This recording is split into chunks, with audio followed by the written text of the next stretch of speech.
Okay, well, I'm sitting here with Andrew Lees, writer and one of the world's leading neurologists, Professor Andrew Lees. And we're sitting in the so-called Beat Hotel in the Rue Gilles in Paris. And we're here for a very specific reason. And that reason is partly because Andrew's the author of this book, Mentored by a Madman, which is the William Burroughs experiments, which we're going to talk about. But also as well, this place is a totemic kind of site in that Burroughs lived and worked here and produced many of his ideas. The other thing I'm going to say is that, and I'm not just saying this for the sake of it, this is an absolute corker of a book. Very enjoyable, but also, I think, very provocative. Andrew, how did you write it and why? I wish I'd written it 30 years earlier, to be honest, because I think it may have had more effect on my colleagues and younger aspirant medical students and doctors. I was frightened to write it because I thought I might be drummed out of the regiment. Medicine's still a very conservative profession, and I enjoy being a doctor. I enjoy the companionship and the brotherhood of being in the medical profession. And as I say in the book, actually, neurologists especially are a little bit like policemen. We prefer our own company. And the thought of being evicted from that and was a fate worse than going to prison for me. So I was a bit frightened to stick my head over the parapet and say some things that I think would potentially help medical practice then, and also perhaps even more so now. It is a kind of memoir, but what I'd like young people to kind of take out of the book is that it could be helpful for them to have a guru or a mentor outside their own particular speciality. Because medicine, and particularly medical science, is quite conventional, I found that I needed somebody to support me if I rebelled a little bit against it. And I think if you want to be a good medical scientist, then I think you need to, certainly you need to stick to your guns. You need to have conviction and belief in what you're doing, and you need to transcend the boundaries of conventional wisdom and question everything. I think Burroughs helped me with this kind of rebellious aspect, particularly in the 60s when I first read him, and I was a very slightly disillusioned medical student. So from that, and then I say in the book that I drew up this sort of Faustian pact with him. If I listened to what he had to say about everything in life, but particularly his ideas on science and science fiction, that he'd let me continue in my medical studies rather than drop out. And what you've got to say about Burroughs as well is interesting because, correct me if I'm wrong, there is a sense in which Burroughs uses his own body as a laboratory, and in a sense that contributes quite directly to your own work on Parkinson's disease. Is that right? Yes, I think he did use his brain as a kind of petri dish, and I think that he was quite objective and scientific in his descriptions about the mechanisms of addiction. But I mean, he wanted to collaborate with scientists, I think, and I think one of his regrets was that none of them would take him seriously. So I tried to do, and I did. There might have been coincidences or intersections, but when we were looking for new treatments for Parkinson's disease, when we were all beginning to realize that L-DOPA, although a very effective treatment, had shortcomings and it wasn't the panacea or the cure for Parkinson's disease. We were starting to look around for other complementary treatments that could help some of the problems. And I by that time, when Burroughs was treated with apomorphine, it wasn't known how apomorphine worked. But by the time in the early 80s, when these problems were occurring and I'd started my research, it was known that apomorphine did stimulate dopamine in the brain, so it was a powerful dopamine receptor. So I kind of thought, well, why is nobody using this? And when I was doing it, it was not long after I'd been appointed a consultant at Queen Square, and I reread The Naked Lunch, as I read it periodically throughout my career. And the apomorphine stuff and the junk vaccine stuff hadn't really struck me very much when I read it in the 60s as a medical student. I hadn't bothered much with that. I was more interested in laughing at Dr. Benway's antics and so on, and the sort of antithesis of good medical practice. But this time I reread it and I thought, you know, apomorphine, Burroughs is pretty keen on this stuff. So my decision to sort of reinvestigate apomorphine stemmed firstly from rereading Naked Lunch from William Burroughs and paying a bit more attention to his testimony. And then Burroughs kept cropping up in my research all the time. And I found that by listening very carefully to what he said about addiction, he'd actually anticipated modern thinking about the neurobiology of addiction. For example, he realized that addicts didn't like their drugs, but once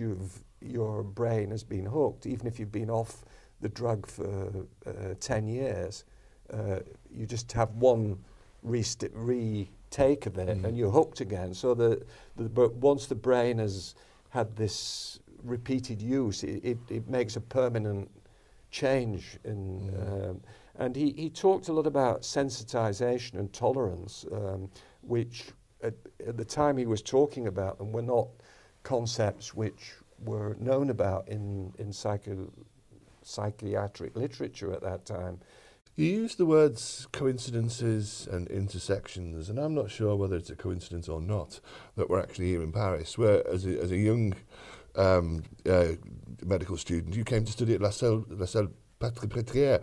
Now, I don't want to make the question more complex, but one of the things that you're telling me about is that science is literature and literature can be science. In a French context, was that also something to do with language, that you had to understand a different linguistic and also intellectual concept of how medicine worked? Well, of course, Paris is the cradle of neurology, and Charcot is regarded by most neurologists as the father of neurology. So this is the mecca of neurology, and particularly in the 19th century. Doctors interested in nervous diseases came from all over Europe and from the United States to train under Charcot. And the hospital where I went on to train, I came to Paris after my house jobs. I mean, like many young doctors, I was finding it hard. I was pretty exhausted after my 2 house jobs. And I worked here as a junior doctor, seeing patients with nervous diseases. And what I noticed with the French neurologists as opposed to the British neurologists was that there was perhaps even more showmanship, and that they were even more flamboyant than the neurologists I'd met during my medical training. Through working with the French physicians, I saw they made me see things in a different way. A place like Salpêtrière has its own very specific culture, and we've just had a wander around the Salle de Garde and the chapel, and where you did all of your training and so on. And tell me about that culture, because I think it's very specific. It's a real place where you learn real things. Yeah, so the Salle de Garde is a place, a residence for junior doctors, and sadly they're disappearing. So, for example, at the National Hospital, Queen Square, where I work, we lost our Salle de Garde many years ago, but it's still hanging on here, fortunately, in Paris. And when I was here, we used to have sumptuous lunches there with a bottle of red wine and good food. And if you were on call, you slept the night in the rooms above the place, the dining room. Now, as we saw today, the room has been decorated with frescoes drawn and painted by the residents over the last 20 or 30 years, many of which are highly pornographic. Rabelaisian. Rabelaisian and interesting and anatomically inaccurate, as you pointed out when we were walking around. But on a serious note, I mean, these places were a place where junior doctors could discuss medical issues in confidence, and I think that that's something that we now lack. We don't have it. We have our lunches with the patients, and there's one refectory in the hospital where everybody goes to eat. So you can't talk shop or you can't talk business, and those kind of places I think were quite useful, certainly during my training. And when I was in Paris, I went there several times, and I learnt a lot by just talking to junior colleagues there. It's always had this very large chapel, the St. Louis Chapel at the centre. So if you see any pictures of the Salpêtrière, this sticks out above everything else. And when I was there, occasionally when I was feeling a bit sorry for myself, or I thought I'd made a terrible mistake, which happened quite frequently, I would go into the chapel, and particularly it's divided into a lot of different areas, and sit in the chapel where says Saint Teresa of Lisieux is her chapel is, and just sit there and have a quiet moment, So it was quite a nice place, and I think that's another thing which has kind of got squeezed out a lot in hospitals, a place where people can worship or go to pray if they have faith rooms, if you like, in hospitals, which I think is a pity, because I think they were kind of a help for many people, and they were not just for the doctors who are having to see all these difficult things all the time, but to bereaved relatives. So I spent a bit of time there too, as well as on the wards in the hospital. We talked about Burroughs as a literary man, as an artist, making a contribution to medical science. But I've got to say as well, this is a terrific memoir. You're a man of science who's made literature. It's a very 18th century thing to do, isn't it? Yes, yeah. It's nothing new, really. I mean, I think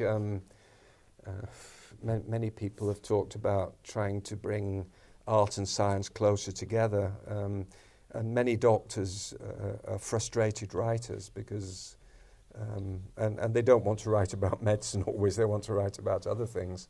One of my teachers I'd mentioned in the book recommended that I read Marcel Proust, La Recherche du Temps Perdu, and the complete works of Sherlock Holmes when I started in neurology. And of course Proust knew most of the neurologists in the Salpêtrière hospital. And Sherlock Holmes, of course, well, Conan Doyle was a physician. He gave up being a doctor to write.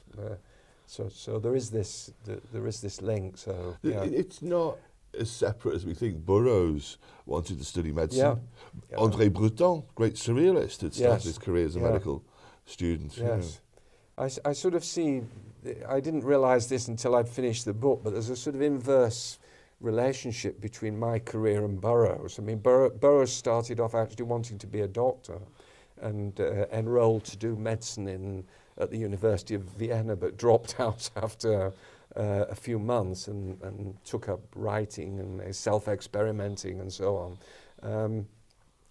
Whereas the opposites kind of happened to me, but he's kept talking to me. So I followed the conventional path. I went into medicine. I've done neurology all my life, but as I've got older, I've kind of started to self-experiment with drugs, be a bit more adventurous, and start to write. So I'm kind of the other way around from him. So I see that kind of, I don't want to compare myself with him, but there's this kind of symmetry and inverse symmetry. Yeah, I mean, I think this is very interesting that we're in Paris, we're in the Beat Hotel where Burroughs did all of these things. We're just down the road from where you did all your stuff in La Salpêtrière. And I'm going to read the quotation from the beginning of the book because I think it tells us about this art, science, literature, and medicine. And this is the quotation. This is from Burroughs. "The time has come for the line between literature and science, a purely arbitrary line, to be erased." Very Burroughsian phrase, but very important to you, no? Yes, yeah, and I think anybody who wants to be a good doctor shouldn't restrict themselves to just reading about science and neurology. They need to broaden their field into literature and art and so on. I mean, these are very important unrecognised influences in being in the magic of being a good doctor.